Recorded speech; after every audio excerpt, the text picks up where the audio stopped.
Le mot canon. Ah, alors là, attention. Toutes les armes qui vont utiliser de la poudre, donc les canons, les fusils, n'existent pas vraiment au Moyen-Âge. On va, c'est vrai, avoir les premiers canons, les premières arquebuses à la toute fin du Moyen-Âge. Mais c'est vraiment les 100 dernières années du Moyen-Âge. Pendant 900 ans, on va se battre avec des épées, des lances, des arcs. Les armes qui vont utiliser de la poudre pour qui explosent, pour projeter des boulets ou des balles, ça c'est vraiment la toute fin du Moyen-Âge. Donc si vous pensez dans votre tête le canon qu'on a sur des bateaux de pirates, là on n'est pas au Moyen-Âge. C'est pas encore cette époque-là. Le mot bateau. Alors, bateau c'est comme pour les arcs. Les bateaux ils existent depuis la fin de la préhistoire et puis pendant toute l'Antiquité. Mais il va y avoir des bateaux bien sûr au Moyen-Âge et il y a deux raisons pour lesquelles le mot bateau il peut être intéressant dans notre liste. Déjà parce qu'il y a un peuple très célèbre au Moyen-Âge qui va utiliser beaucoup les bateaux, ce sont les Vikings qui utilisent des bateaux qu'on appelle, nous en France, qu'on appelle des dracars, des bateaux très rapides et très pratiques pour l'époque, puisqu'ils pouvaient même remonter les fleuves pour aller jusque dans les villes. Et les Vikings, ils vont en fait attaquer toute l'Europe et créer des royaumes un petit peu partout en Europe. Ils vont avoir une grande influence sur la vie du Moyen-Âge en Europe. Donc pour ça, le mot bateau était intéressant. Et puis aussi parce qu'à la fin du Moyen-Âge, eh bien, il va y avoir une grande découverte. Une découverte d'ailleurs qui va marquer la fin du Moyen-Âge et le début de l'époque suivante, qui sera l'époque moderne. Cette grande découverte, c'est la découverte de l'Amérique par Christophe Colomb. Et évidemment, comment est-ce qu'il est allé en Amérique, Christophe Colomb? Eh bien, en bateau. Donc les bateaux vont permettre aux hommes d'Europe de découvrir un autre continent qu'on ne connaissait pas jusque-là, ou presque pas, qui est l'Amérique. Et donc cette grande découverte, tellement importante pour l'histoire de l'humanité ensuite, va marquer la fin du Moyen-Âge. Donc oui, les bateaux ont permis de passer du Moyen-Âge à l'époque moderne. Alors, déjà des beaux bateaux pour l'époque. Le mot hache, pareil que l'arc. Même l'homme de Néandertal utilisait des haches. Mais des haches avec des pierres taillées pour couper. Alors que la hache au Moyen-Âge, évidemment, elle a un manche en bois, mais la lame, elle est en métal. Donc oui, la hache est une arme du Moyen-Âge. Princesse. Oui, princesse. Alors prince, princesse. Oui, si on a des rois, on a forcément des princes, puisque un prince, c'est quoi? C'est le fils d'un roi. Donc oui, des princes et des princesses. Et alors, je me doute bien que certains, quand ils ont proposé le mot princesse, peut-être ils pensaient aussi dans leur tête à toutes les princesses des contes de fées, Blanche-Neige, La Belle au Bois dormant ou La Reine des Neiges, peu importe. Alors évidemment, ce sont des fictions, des contes de fées, mais là où c'est intéressant, c'est que ces contes de fées se déroulent souvent pendant une période qui est un Moyen-Âge un peu imaginaire, parce qu'il y a des dragons et des sorcières, mais ça se passe quand même au Moyen-Âge. Donc pour ça, c'est quand même assez intéressant. Le mot fusil, alors pareil que pour le canon, il n'y a pas de fusil au Moyen-Âge. Le fusil tel que vous l'imaginez dans votre tête, ça n'existe pas au Moyen-Âge. Les premiers vrais fusils, ce sera à l'époque de Louis XIV, avec les mousquetaires, si vous voulez. Mais au Moyen-Âge, on n'a pas vraiment de fusil. Le mot tableau. Alors quand vous dites tableau, vous pensez à une peinture comme la Joconde. Alors attention, toutes les vieilles peintures là, que vous avez dans votre tête, de la Joconde et tout ça, c'est plutôt juste après le Moyen-Âge. Au Moyen-Âge, on fait de la peinture, mais on peint sur les murs, on peint sur des morceaux de bois.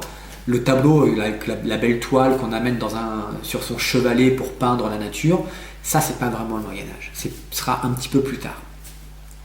Le mot parchemin, ça c'est excellent le mot parchemin, puisque quand on a commencé à faire de l'histoire cette année, rappelez-vous, on a vu que l'histoire, ça commençait à partir du moment où les hommes pouvaient écrire leur histoire. Les hommes inventaient l'écriture et pouvaient écrire leur histoire. Et un des premiers supports sur lequel on peut écrire avant même le papier, c'était le parchemin. Le parchemin, c'est quoi? C'est une peau d'animal qui est séchée et sur laquelle on peut écrire. Et au Moyen-Âge, on va avoir évidemment du parchemin, aussi du papier, déjà au Moyen-Âge. Et puis surtout, on va avoir les moines copistes, ces fameux moines, donc des gens religieux qui passaient leur vie à prier et à écrire des textes. Donc ils recopiaient les livres. Et étant donné qu'on n'avait pas d'imprimerie, on n'avait pas d'imprimante, dès qu'on voulait avoir un livre, il fallait l'écrire à la main. Donc ils passaient leur vie à écrire des livres avec des très belles lettres, avec des dessins, c'était très très beau. C'était des vrais artistes. Et ça c'est bien au Moyen-Âge. Le mot pigeon voyageur. Bon, oui, évidemment, au Moyen-Âge, il n'y a pas d'email. On peut utiliser des pigeons voyageurs, mais on pouvait aussi utiliser des messagers qui, comme les facteurs d'aujourd'hui, prenaient un courrier et l'amenaient autre part en France, à cheval. Donc ça prenait évidemment plusieurs jours, mais certains faisaient ça très très très rapidement. Ensuite, le mot casque. Alors, on parle de casque, vous pensez évidemment au casque du chevalier.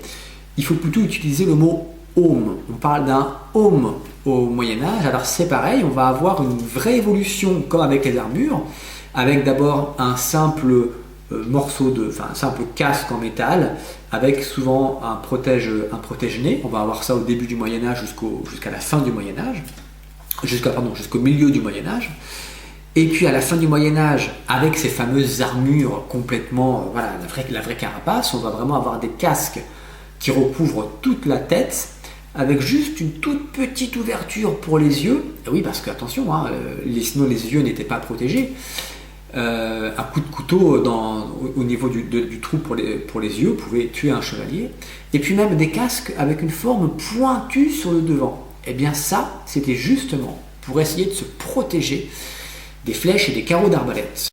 Il est un peu pointu comme ça, la flèche elle va rebondir et repartir sur le côté. Donc tout ça, ces casques pointus sur le devant, c'était fait pour se protéger le visage des carreaux d'arbalète. Le mot oppidum. Alors le mot oppidum, je suis obligé de vous dire non. Il n'y a pas d'oppidum, il n'y a plus d'oppidum au Moyen-Âge. L'oppidum, c'est la ville gauloise. C'est la ville gauloise. Rappelez-vous, en moins 52 avant Jésus-Christ, les Romains envahissent la Gaule.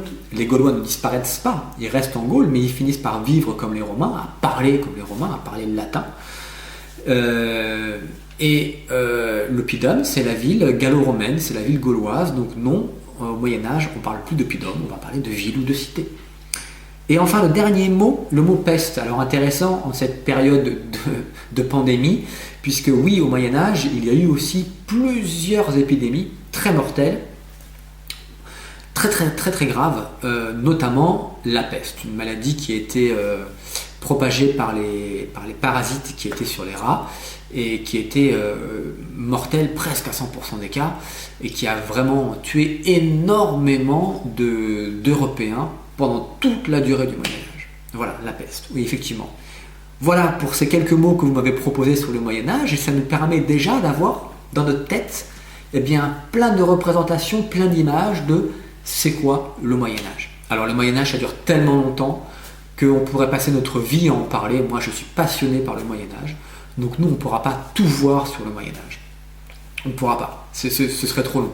On va parler un petit peu des châteaux forts, on va parler un peu des chevaliers et un peu du royaume de France. D'ailleurs, le roi était un chevalier. Le roi était le premier chevalier de France. Et on parlera de tout ça dans les semaines qui viennent. Voilà les CE2, j'espère que ça vous aura permis d'y voir un peu plus clair sur le Moyen-Âge. C'était juste histoire de dégrossir un petit peu le sujet. Il n'y a rien à retenir particulièrement de ce que je viens de vous raconter. C'était juste histoire d'avoir quelques images sur c'est quoi le Moyen-Âge. Donc je vous dis à bientôt pour une nouvelle vidéo et je vous souhaite une bonne journée. Au revoir les CE2.